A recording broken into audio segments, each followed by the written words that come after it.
Hello friends, आप सभी का हमारे चैनल में बहुत बहुत स्वागत है। दोस्तों, कार्तिक मास के कृष्ण पक्ष की अष्टमी तिथि को अहोई अष्टमी का व्रत पूजन किया जाता है।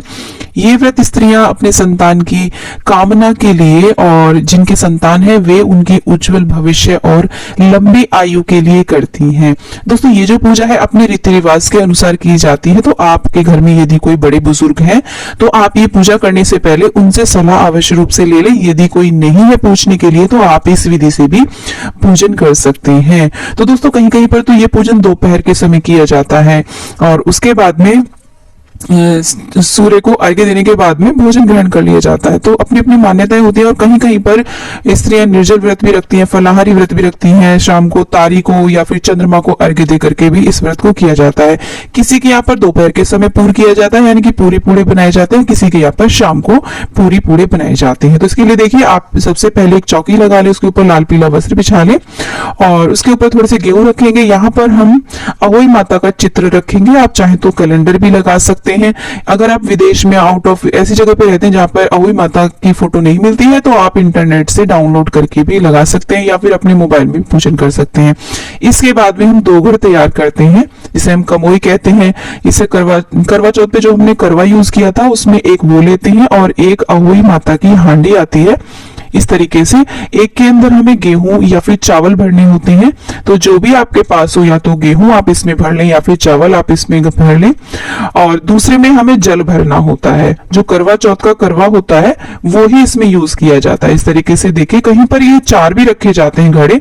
कम से कम एक घड़ा अनाज का और एक घड़ा आपको जल का आवश्यक रूप से रखना चाहिए। इस तरीके से देखिए, तो थोड़े से हम नीचे गेहूं रखेंगे और इसके बाद में हमने सबसे पहले गेहूं से अनाज से भरी हुई हांडी रखी। उसके बाद में हमने एक करवा जल का भर के रख लिया। मौली यानी कि कलावा उनके कंठ में आवश्यक रूप से बांध दे। अब ये देखिए, अहोई माता की ये माला होती है, स्याऊ बोलते हैं इसको। इसका इस पूजा में विशेष महत्व होता है। उसको भी हम इन कलश पे रख देंगे। इस तरीके से सबसे पहले हम शुद्धिकरण करेंगे। उसके बाद में देखिए, हम थोड़े से गेहूं रखेंगे और आपके यहाँ पर यदि दीपक जलाया जाता हो तो आप देसी घी का दीपक अवश्य रूप से जलाएं।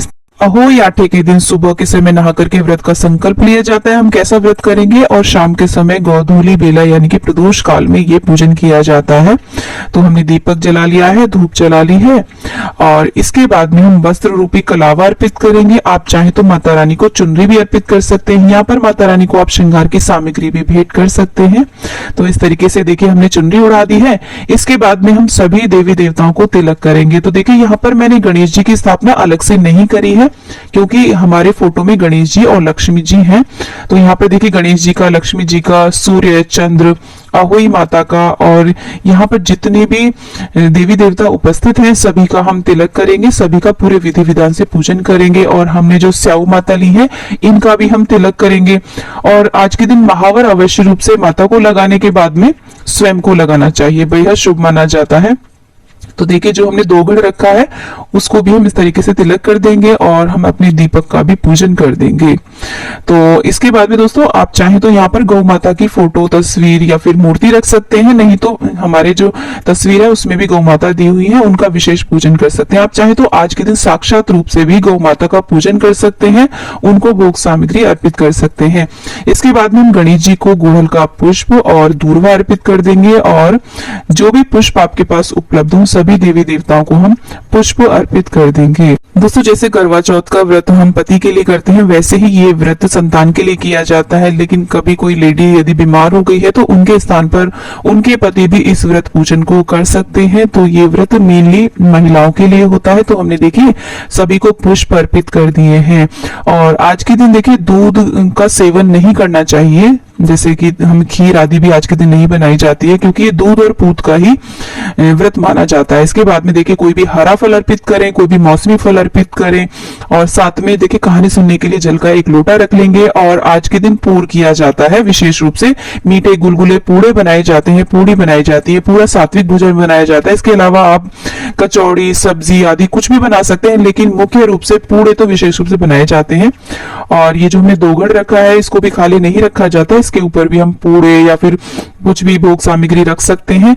और इसके बाद में दोस्तों, हाथ में कुछ गेहूं के दाने लेकर के, देखिए जहां पर भी मैं गेहूं का यूज कर रही हूँ, अगर आपके पास गेहूं नहीं है तो आप वहां पर चावल का, अक्षत का भी यूज कर सकते हैं। इसके बाद में गेहूं के दाने लेने के बाद में हाथ में कुछ हम थोड़ी सी दूर्वा लेंगे, पुष्प लेंगे और इस तरीके से अहोई आटे की हम कथा पढ़ेंगे। अगर आपके पास पुस्तक नहीं भी है तो ये जो हम तस्वीर लेकर के आए हैं, कैलेंडर लेकर के आए हैं, उसके नीचे भी कथा दी हुई होती है। इसके बाद में हमने जो अपना पीलिया ओढ़ा हुआ है या फिर चुनरी ओढ़ी हुई है या फिर साड़ी पहनी हुई है, उसके पल्ले में इस तरीके से बांध लेते हैं, क्योंकि जब हम तारी को अर्घ्य देंगे तो इसी से अर्घ्य दिया जाएगा। जिस प्रकार से हम करवा चौथ पे करते हैं चंद्रमा को अर्घ्य देने के लिए, कहीं अगर आपके यहाँ पर चंद्रमा को अर्घ्य दिया जाता है तो चंद्रमा को आप अर्घ्य दें, नहीं तो संतान के लिए तारी को ही अर्घ्य दिया जाता है। इसके बाद में बायना पूजा जाता है, साड़ी, कुछ दक्षिणा, इसके ऊपर आप पूड़े, जो भी आपने खाना बनाया है वो, फल, मेवे, मिठाई आदि कुछ भी रख करके, चाहे तो श्रृंगार की सामग्री भी यहाँ पर आप रख सकते हैं। ये आप घर में किसी भी वरिष्ठ महिला को, सासू माँ को या ननद को आप भेंट कर दें। इसके बाद में हम गणेश जी की आरती करेंगे। यहाँ पर मैं कपूर से आरती कर रही हूँ, आप दीपक से भी आरती कर सकते हैं। इस तरीके से देखिए कथा सुनने के बाद में सभी की आरती करने के बाद में हम 3 बारी जल फेरेंगे, प्रार्थना करेंगे, क्षमा याचना करेंगे। दोस्तों तारी को अर्घ्य देने के बाद में बायना दिया जाता है। बायने के ऊपर जो भी मैंने सामान आपको बताया वो सब रखने के बाद में साथ में ये जो अनाज हमने भरा है इसको भी आप बायने के साथ दे दें। अगर आपके यहाँ पर अगले दिन ही चौकी का विसर्जन किया जाता है और ये जो कमुए में जल भरा है इसको अगले दिन आप गाय के खूंटे पर से ला सकते हैं या फिर आप पवित्र गमले में इसका विसर्जन कर सकते हैं। लेकिन अगर आपके यहाँ पर दिवाली या छोटी दिवाली के दिन ये चौकी का विसर्जन किया जाता है तो आप इस चौकी को ऐसे ही लगे रहने दें। और ये जो स्याऊ माता है इसको आप थोड़ी देर के लिए गले में अवश्य रूप से पहने, कहीं कहीं पर ये दिवाली के दिन तक भी पहनी जाती है। तो इस तरीके से हमें अहोई अष्टमी का पूजन करना होता है। दोस्तों वीडियो यदि आपको अच्छा लगा है तो वीडियो को लाइक करें, चैनल को सब्सक्राइब करें और वीडियो को ज्यादा से ज्यादा शेयर करें। वीडियो पूरा देखने के लिए आपका बहुत बहुत धन्यवाद।